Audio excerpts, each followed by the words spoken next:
বন্ধুরা, আমরা সকলেই একথা জানি, আল্লাহ তাআলা পুরুষ ছাড়া কোনো নারীকে নবী রাসূল করে দুনিয়াতে পাঠাননি। অথচ রাবিয়া বসরি রহমাতুল্লাহি আলাইহি কোনো নবী না হলেও হয়েছেন আল্লাহর প্রিয় একজন বান্দি, হয়েছেন মহিষী এক নেককার নারী। আর সেই তো ভাগ্যবান যে এমন একজন নারীর জীবনী সম্পর্কে জানবে। তাহলে চলুন প্রিয় বন্ধুগণ, আজকে আমরা একটু জেনে নিই হযরত রাবিয়া বসরি রহমাতুল্লাহি আলাইহি এর জীবনী। হযরত রাবিয়া বসরি আরবের একজন মহিলা ছিলেন। বসরা নগরীতে তিনি জন্মগ্রহণ করেন। তার পিতার নাম ইসমাইল এবং মাতার নাম মাইফুল। তার পিতা এতই গরিব ছিলেন যে যেদিন তিনি জন্মগ্রহণ করেন সেদিন বাতি জ্বলানোর মতো তেলটুকুও ছিল না। কিন্তু আল্লাহ তাআলার কি মহিমা, এই কন্যাই হল বিশ্ববিখ্যাত অলিয়া কামেল রমণী। রাবিয়া বসরির বাল্যকালে পিতামাতা তাকে এতিম করে দিয়ে চিরবিদায় হয়ে যান। আর তখন থেকেই তিনি বড় 3 বোনের সাথে থাকতে শুরু করলেন। রাবিয়া বসরির মা যখন বিপদে পড়ে তার স্বামীকে বললেন, প্রতিবেশীর কাছ থেকে বাতি জ্বলানোর মতো কিছু তেল নিয়ে আসুন। তিনি প্রতিবেশীর বাড়িতে গিয়ে ডাকাডাকি করলেন। তার ডাকে তারা দরজা না খোলায় তিনি বাড়িতে ফিরে আসেন। তিনি যখন রাতে ঘুমিয়ে পড়লেন তখন স্বপ্নে দেখলেন হযরত মুহাম্মদ সাল্লাল্লাহু আলাইহি ওয়াসাল্লাম তাকে বলছেন, তুমি চিন্তা করো না, তোমার এই কন্যাই আল্লাহ তাআলার এমন সম্মানিত বান্দি হবেন যে হাসরের ময়দানে আমার 70,000 গুনাহগার উম্মত তার সুপারিশে নাজাত পেয়ে যাবে।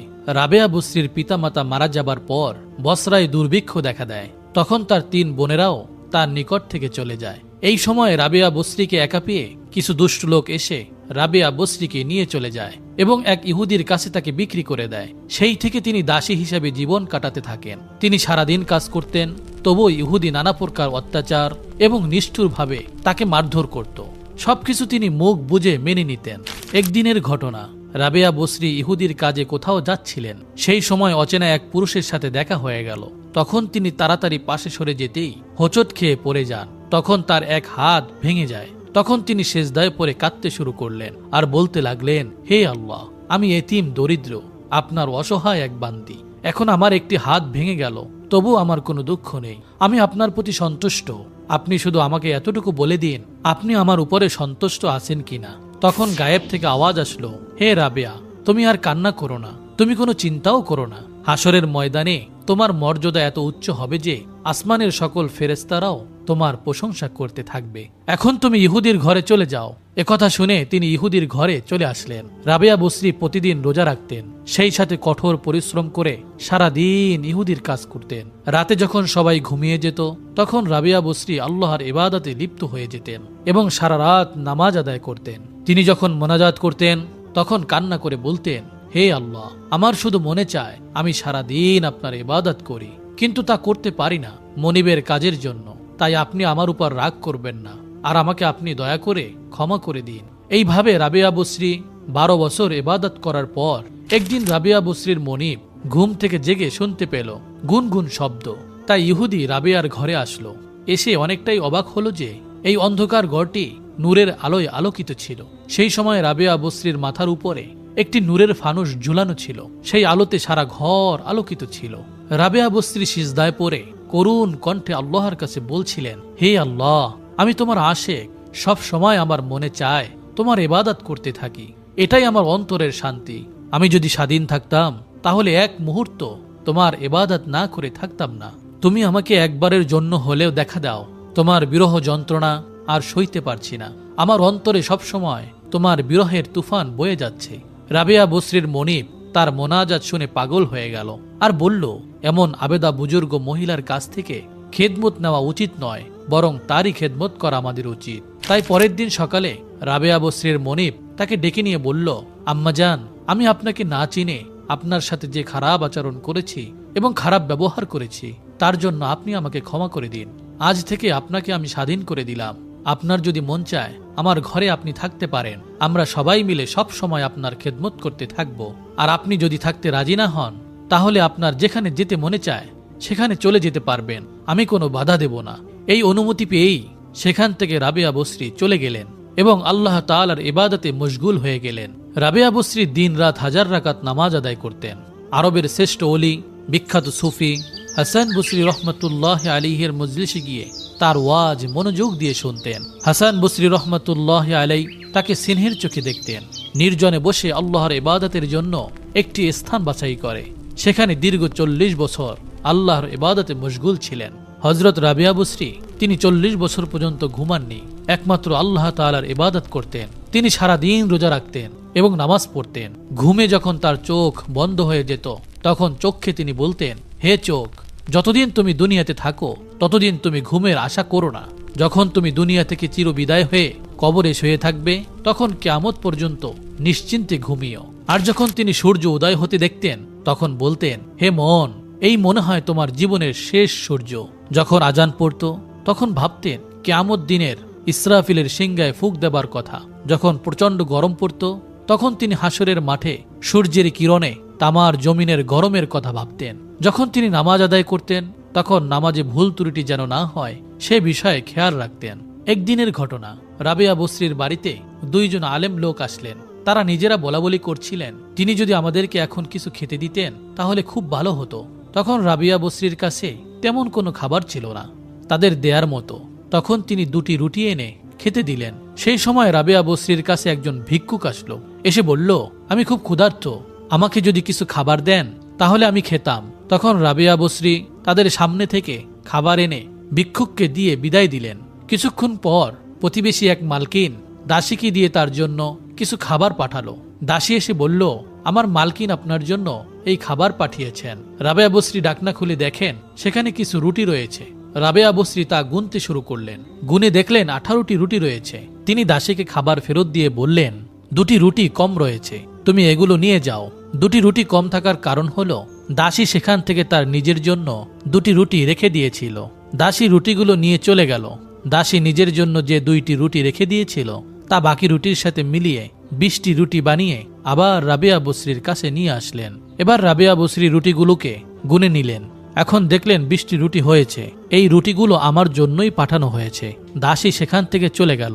রাবেয়া বসরি রুটিগুলো নিয়ে মেহমানদের খেতে দিলেন। তারা খাবার খেয়ে নিলেন এবং রাবেয়া বসরিকে বললেন, এইগুলোর রহস্য কি? তখন রাবেয়া বসরি তাদেরকে বললেন, আপনারা যখন আমার ঘরে আসলেন তখন আমি বুঝতে পেরেছিলাম আপনারা ক্ষুধার্ত। তখন আপনাদেরকে দেওয়ার মতো কিছু না থাকায় 2টি রুটি আপনাদেরকে খেতে দিলাম। যখন ভিক্ষুক আসলো তখন আমি ভাবলাম 2 জন মর্যাদাবান ব্যক্তির সামনে আমি 2টি রুটি কি করে খেতে দিলাম, তার চেয়ে বরং ভালো হবে এই খাবারটি ক্ষুধার্ত ভিক্ষুককে খেতে দিয়ে দেই। কেননা আল্লাহ তাআলা বলেছেন, যা দান করবে তার 10 গুণ হয়ে তোমার কাছে ফিরে আসবে। আর যখন দাসী আমার কাছে রুটি নিয়ে আসলো আমি তা গুনে দেখলাম সেখানে 18টি রুটি রয়েছে। তখন আমি বুঝতে পারলাম সেগুলো আমার জন্য নয়। পরে যখন দাসী আবার রুটি নিয়ে আসলো তখন আমি গুনে দেখলাম 20টি রুটি রয়েছে। তাই আমি খাবারটি গ্রহণ করলাম এবং আপনাদেরকে খেতে দিলাম। একদিন রাবিয়া বসরি রহমাতুল্লাহ আলাই একটি দুর্বল গাধার উপরে আরোহণ করে জিনিসপত্র নিয়ে হজ করার উদ্দেশ্যে রওনা হলেন। অনেকক্ষণ পথ চলার পর একটি জঙ্গলের মাঝখানে গিয়ে গাধাটি মারা গেল। রাবিয়া বসরির সঙ্গী সাথীরা মালপত্র পৌঁছে দিতে চাইলে তখন তিনি বললেন, তোমরা তোমাদের কাজে চলে যাও, আমি কারো সাহায্য চাই না। রাবিয়া বসরির একথা শোনার পর সেখান থেকে সবাই চলে গেল। রাবিয়া বসরি তখন আকাশের দিকে তাকিয়ে বললেন, হে আল্লাহ, আপনি একজন অক্ষম অবলা নারীর সাথে কেন এমন কর্ম করলেন? আমাকে আপনার ঘরের দিকে ডেকে আমার গাধাটিকে মেরে নির্জন বনে আমাকে একা করে দিলেন।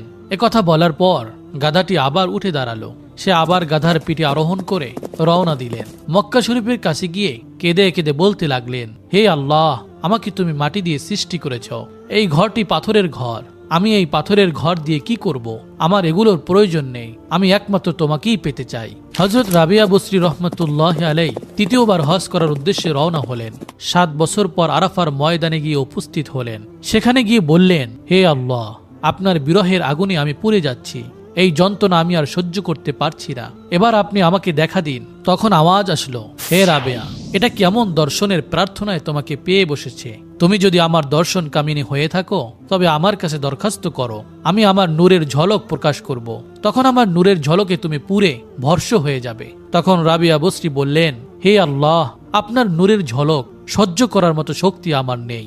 আবার আওয়াজ আসলো, রাবেয়া, তুমি উপরের দিকে তাকিয়ে দেখো। রাবিয়া বসরি তখন উপরের দিকে তাকিয়ে দেখলেন রক্তের সাগর শূন্যে ঝুলছে। গায়েব হতে আওয়াজ আসলো, রাবেয়া, তুমি যে রক্ত দেখছো এ রক্ত আমার জন্য আমার আশেকের চোখ থেকে বের হয়েছে। তবুও তারা আমাকে দেখতে পারেনি। তারা আমাকে দেখার জন্য ধৈর্য ধারণ করেছে এবং পৃথিবী থেকে বিদায় নিয়েছে। আজ এই পৃথিবীতে তাদের কোনো নাম নেই, কিন্তু হাসরের ময়দানে পূর্ণিমার চাঁদ হয়ে তারা দেখা দিবে। তখন রাবিয়া বসরি বললেন, হে আল্লাহ, আপনাকে দেখার মতো কোনো যোগ্যতা আমার নেই। এই বলে তিনি সেখান থেকে চলে গেলেন। একদিন রাবিয়া বসরি যখন পর্বতের উপর আল্লাহর ইবাদত করছিলেন, সেই সময় তার চারপাশে পশু পাখিরা ছিল। তারা রাবিয়া বসরিকে দেখছিল। এই দৃশ্য দেখে হাসান বসরি রহমতুল্লাহ আলাই যখন সেখানে আসলেন, তাকে দেখে সব পশু পাখি পালিয়ে গেল। আরেক দিনের ঘটনা, রাবিয়া বসরি হাসান বসরির বাড়িতে গেলেন। সেখানে গিয়ে দেখলেন হাসান বসরি রহমতুল্লাহ আলাই ইবাদত করে কান্না করছেন, তার গাল বেয়ে চোখের পানি পড়ছে। তখন রাবিয়া বসরি বললেন, ওস্তাদজি, আপনার এই কান্না দুনিয়ার কিছু পাওয়ার আশায় যেন না হয়, এই কান্না যেন আল্লাহকে পাওয়ার জন্য হয়। আরেকদিন হাসান বসরি রহমতুল্লাহ আলাই ফোরাত নদীর কাছ দিয়ে যাচ্ছিলেন। তখন তিনি দেখলেন রাবিয়া বসরি ফোরাত নদীর তীরে বসে আছেন। তাকে দেখে হাসান বসরি রহমতুল্লাহ আলাই সামনে এগিয়ে গিয়ে ফোরাত নদীতে জায়নামাজ বিছিয়ে দিয়ে নামাজ পড়তে শুরু করলেন।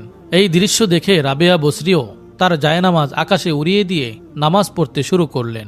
রাবিয়া বসরি তখন বললেন, ওস্তাদজি, আপনি যা করলেন তা একটা মাছও করতে পারে, আর আমি যা করলাম তা একটা মাছিও করতে পারে। তাই এগুলো না করে আল্লাহ তাআলাকে রাজি খুশি করাই হলো ওলিদের কাজ।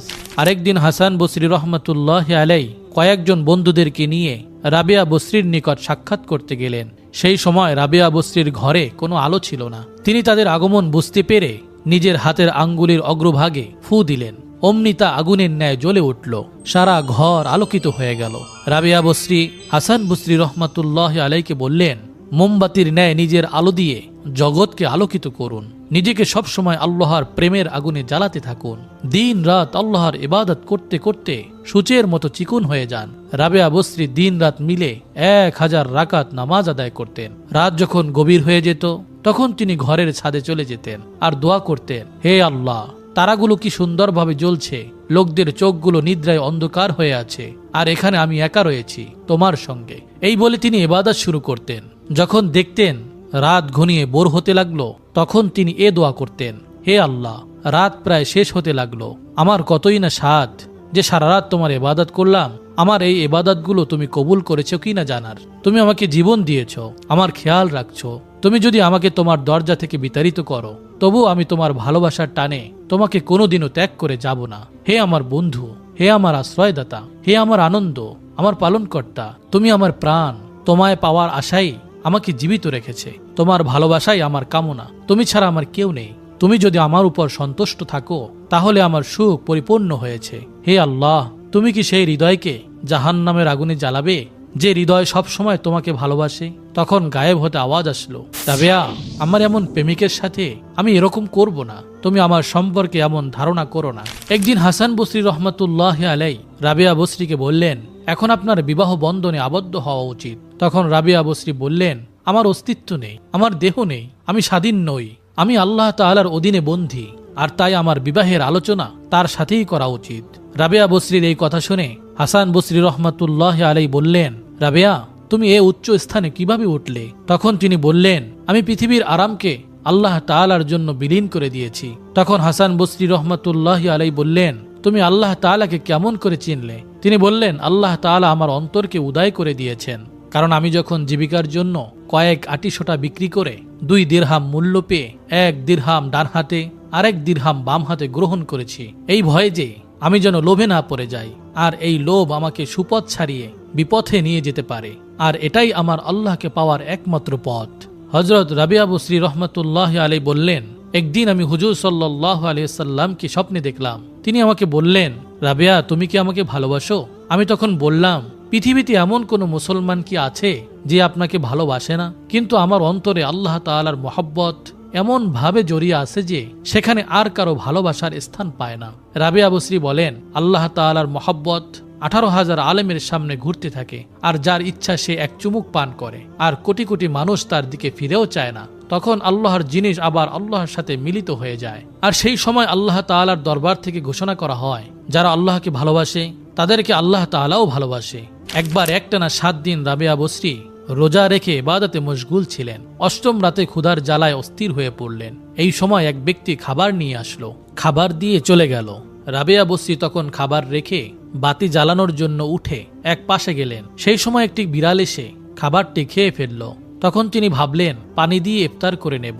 যখন তিনি পানি আনলেন, সেই সময় ঘরের বাতি আবার নিভে গেল, আর অন্ধকারে হাতে থাকা গ্লাসটিও নিচে পড়ে গেল এবং ভেঙে গেল। তখন তিনি বললেন, হে আল্লাহ, আমি নিরীহ অক্ষম, আমার সাথে আপনিও এ কেমন আচরণ করছেন? তখন গায়েব থেকে আওয়াজ এলো, হে রাবেয়া, তুমি যদি চাও সারা দুনিয়ার নেয়ামত, তাহলে আজই আমি তোমাকে তা দান করব। কিন্তু আমার চিন্তা তোমার অন্তর হতে সারা জীবনের মতো কেড়ে নেব। একথা শুনে রাবেয়া বসরি বললেন, দুনিয়া থেকে আমার মনকে আমি বিচ্ছিন্ন করে নিয়েছি। কামনা বাসনা পরিত্যাগ করে প্রত্যেক নামাজকে আমার জীবনের শেষ নামাজ মনে করি। আমি আল্লাহর কাছে বলি, হে আল্লাহ, আপনি আমাকে সব সময় আপনার প্রতি এভাবেই মশগুল রাখেন, কেউ যেন আপনার কাছ থেকে আমাকে ফেরাতে না পারে। রাবেয়া বসরি সব সময় কান্না করতেন। লোকেরা তখন তাকে প্রশ্ন করত, আপনার কি রোগ হয়েছে? আমরা তো আপনার কোনো রোগ দেখি না, তাহলে আপনি কেন সব সময় কান্না করেন? তখন রাবেয়া বসরি তাদেরকে উত্তর দিতেন, আমার কোনো প্রকাশ্য রোগ নেই, রোগ আছে আমার অন্তরে, যা দুনিয়ার কেউ সারাতে পারবে না। আমি নিজেকে সর্বদাই ব্যতীত অবস্থায় রাখি, যেন তার উসিলায় আল্লাহ তাআলা আমাকে মাফ করে দেন। মৃত্যুর সময় যেন এমন আওয়াজ না আসে যে তুমি আমার উপযুক্ত হওনি। লোকেরা তখন রাবেয়া বসরিকে জিজ্ঞাসা করলো, গুনাহগার ব্যক্তিরা তওবা করলে সেই তওবা আল্লাহ কবুল করেন কিনা? তখন তিনি বললেন, আল্লাহ তাআলা তওবা করার তৌফিক না দেওয়া পর্যন্ত কেউ তওবা করতে পারে না, আর ইস্তেগফার পড়লেই তওবা হয় না। আল্লাহর পথ পাওয়ার জন্য মনের প্রয়োজন। মন সজাগ থাকলে দুনিয়ার কোনো বন্ধু বান্ধবের প্রয়োজন পড়ে না। আর সত্যিকারের তওবা হলো খাঁটি মনে আল্লাহর দরবারে নিজের গুনাহের জন্য কান্না করে ক্ষমা প্রার্থনা করা এবং পুনরায় গুনাহের কাজ না করার প্রতিজ্ঞা করা। আর এটাই হলো আসল তওবা, এটাই আল্লাহ তাআলা কবুল করে থাকেন। বুজুর্গ কয়েকজন লোক রাবেয়া বসরির সাথে সাক্ষাৎ করতে আসলে তিনি তখন তাদেরকে বললেন, আপনারা কে কি উদ্দেশ্যে আল্লাহর ইবাদত করে থাকেন? তখন একজন বলল, ভয়ঙ্কর 7টি দোজকের উপর দিয়ে সবাইকে পার হয়ে যেতে হবে, আর এর ভয়ে জান্নাত পাওয়ার আশায় আল্লাহর ইবাদত করে যাচ্ছি, যেখানে সুখ শান্তির সকল ব্যবস্থা রয়েছে, যা আল্লাহ তাআলা নিজেই বলেছেন। রাবেয়া বসরি তখন বললেন, জান্নাত জাহান্নাম যদি না থাকতো তাহলে কি আমরা আল্লাহর ইবাদত করতাম না? আল্লাহ তাআলার কি এমন কোনো গুণ নেই যার জন্য আমরা তার ইবাদত করতে পারি? বরং সে ব্যক্তি হলো নিকৃষ্ট যে কিছু পাওয়ার আশায় বা ভয়ে ইবাদত করে। তখন অন্যরা বলল, আল্লাহর কাছে আপনার কিছু চাওয়ার নেই? রাবেয়া বসরি বললেন, আল্লাহকে সন্তুষ্ট করাই আমার চাওয়া। বুজুর্গ ব্যক্তিরা চলে যাওয়ার পর রাবেয়া বসরি এক হাতে পানি আর এক হাতে আগুন নিয়ে দৌড়াতে থাকেন। তখন লোকেরা জিজ্ঞাসা করলো, আপনার কি হলো? এসব নিয়ে কেন আপনি দৌড়াচ্ছেন? তখন তিনি বললেন, পানি দিয়ে দুজকের আগুন নিবাতে, আগুন দিয়ে জান্নাতকে পুড়িয়ে দেওয়ার জন্য যাচ্ছি। যারা আল্লাহর ইবাদত করে জান্নাতের আশায়, তারা যেন জান্নাত না পায়। সকলের ইবাদত যেন আল্লাহর সন্তুষ্টির জন্যই হয়। হাসান বসরি রহমাতুল্লাহ আলাইহি বলেন, রাবেয়া বসরির অসুস্থতার কথা শুনে তাকে আমরা দেখার জন্য বাড়িতে গেলাম। গিয়ে দেখলাম রাবেয়া বসরির ইবাদত খানার ঘরের সামনে একজন ব্যক্তি টাকার থলি নিয়ে দাঁড়িয়ে আছে এবং কান্না করছে। আর ওই ব্যক্তি ছিল বসরা শহরের একজন ধনী লোক। আমি তখন তাকে বললাম, আপনি কেন কান্না করছেন? সে ব্যক্তি তখন বলল, আমি এই বুজুর্গ নারীর জন্য কান্না করছি। তার বরকতের ছায়া আমাদের উপর থেকে চলে গেলে আমরা সকলেই ধ্বংস হয়ে যাব। তাই তার চিকিৎসার জন্য কিছু টাকা নিয়ে এসেছি, কিন্তু তিনি এ টাকা গ্রহণ করবেন কিনা সেই ভয়ে আমি যেতে পারছি না। আপনি বললে হয়তো তিনি এ টাকা গ্রহণ করবেন। তখন হাসান বসরি রাবেয়া বসরির নিকট এসে ওই ব্যক্তির কথা জানালেন। তখন রাবেয়া বসরি বললেন, আমি এমন আল্লাহকে চিনতে পেরেছি যিনি তার নাফরমান বান্দার জীবিকা বন্ধ করেন না। তিনি তার আশেক এবং প্রেমিকদের খাদ্য পানি ব্যতীত জীবিত রাখেন। তাই কোনো মানুষের নিকট আমি কিছু আশা করি না। যার টাকা হারাম নাকি হালাল এই বিষয়ে আমি কিছুই জানি না, তার টাকা আমি কিভাবে গ্রহণ করব? একদিন কয়েকজন লোক রাবেয়া বসরিকে বলল, আল্লাহ তাআলা পুরুষ ছাড়া কোনো মহিলাকে তার পয়গম্বর বানাননি, তাহলে আপনি কোন মর্যাদার জন্য গর্বিত? রাবেয়া বসরি বললেন, ফেরাউন নমরুদ বলেছে আমি তোমাদের খোদা, পুরুষ ছাড়া কোনো নারী এমন জঘন্য কথা বলেনি। আর মহানবী সাল্লাল্লাহু আলাইহি ওয়াসাল্লাম বলেছেন, একজন নেককার মহিলার নেকি 70 জন পুরুষ আউলিয়ার সমতুল্য। যখন হযরত রাবেয়া বসরির ইন্তেকালের সময় হলো, তখন তার শিয়রে যে সমস্ত বুজুর্গ লোক বসা ছিল তাদেরকে তিনি বললেন, আপনারা এখন এখান থেকে চলে যান, এখানে আল্লাহর ফেরেশতারা আসছেন, তাদেরকে এই জায়গা খালি করে দিন। তা শুনে সবাই বাহিরে চলে গেল। তখন ভিতর হতে একটি আওয়াজ আসলো, হে প্রশান্ত আত্মা, আপন রবের দিকে চলো, এমন অবস্থায় যে তুমিও তার প্রতি সন্তুষ্ট এবং তিনিও তোমার প্রতি সন্তুষ্ট। অতঃপর আর কোনো আওয়াজ না আসলে বুজুর্গ লোকেরা ভিতরে প্রবেশ করলেন। সেখানে গিয়ে দেখলেন রাবেয়া বসরি ইহকাল ত্যাগ করে আল্লাহর কাছে চলে গিয়েছেন। প্রিয় বন্ধুরা, এই ছিল রাবিয়া বসরি রহমাতুল্লাহ আলাই এর জীবনী নিয়ে সংক্ষিপ্ত আলোচনা। আশা করি আলোচনাগুলো আপনাদের ভালো লেগেছে। এরকম নিত্য নতুন কিছু জানতে ও শিখতে আমাদের চ্যানেলটি সাবস্ক্রাইব করে আমাদের সাথেই থাকুন। ধন্যবাদ।